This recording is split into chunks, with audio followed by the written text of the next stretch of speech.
السلام علیکم ورحمۃ اللہ۔ آج کی آیت سورۃ البقرہ آیت نمبر 26۔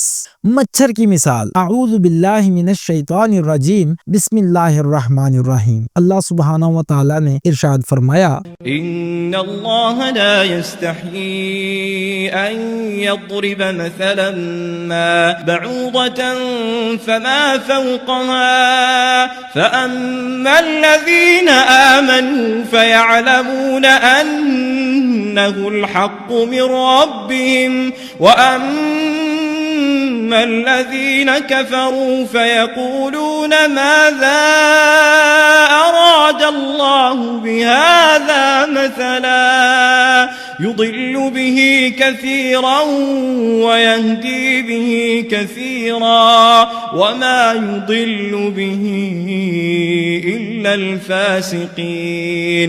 یعنی بے شک اللہ سبحانہ و تعالی اس بات سے نہیں شرماتا کہ مچھر کی یا اس سے بڑھ کر کسی بھی چیز کی مثال دے۔ سو جو ایمان لے آئے ہیں انہیں یقین ہے کہ یہ مثال بالکل صحیح ہے، ان کے پروردگار کی طرف سے نازل ہوئی ہے، اور جو لوگ کفر میں مبتلا ہیں وہ کہتے ہیں کہ اس مثال سے اللہ کا کیا مطلب ہے؟ اللہ اس سے بہت لوگوں کو گمراہ کرتا ہے اور بہت ساروں کو ہدایت دیتا ہے، اور نافرمانوں کو ہی اس سے گمراہ کرتا ہے۔ جب کفار و منافقین قرآن میں بعوضہ یعنی مچھر کی مثال سنتے تو ہنسی اڑاتے۔ یہ کیسی کتاب ہے جو ایسی حقیر مخلوق کا ذکر کرتی ہے؟ لیکن قرآن کا پیغام ہے اللہ سبحانہ و تعالیٰ تو وہ ہے جو مچھر جیسی باریک مخلوق کے ذریعے بھی بڑے بڑے حقائق سمجھاتا ہے۔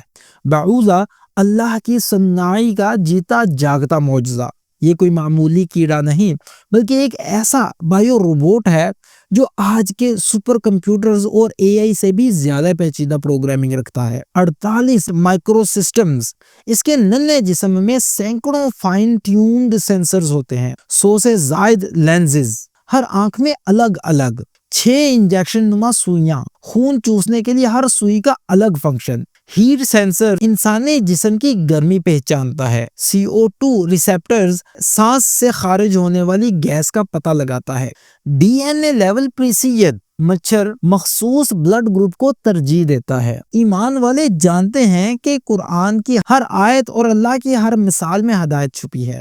ان کے دل کہہ اٹھتے ہیں یقیناً یہ سب کچھ ہمارے رب کی طرف سے ہے، یہ حق ہے، جبکہ منکرین مذاق اڑاتے ہیں۔ یا اللہ ہمیں ان دلوں میں شامل فرما جو مچھر جیسی مثال سے بھی ایمان حاصل کرتے ہیں اور اپنی اصلاح کرتے ہیں۔